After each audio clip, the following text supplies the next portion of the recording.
यो घरमा जुन स्क्रिडिङ एन्ड पनिङ भन्छ साइडतिर कोरा मसिनो भनेर चिनिन्छ है।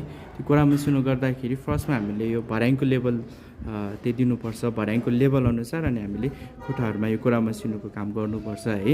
यहाँ त्यही अनुसार गरिएको हो। जस्तै अब यहाँनिर हामीले यो अन्तिमको स्टेप्स हेऱ्यौँ भने त्यहाँनिर लगभग 4 इन्ची सम्मको कोरा मसिनो काइरहेको छ।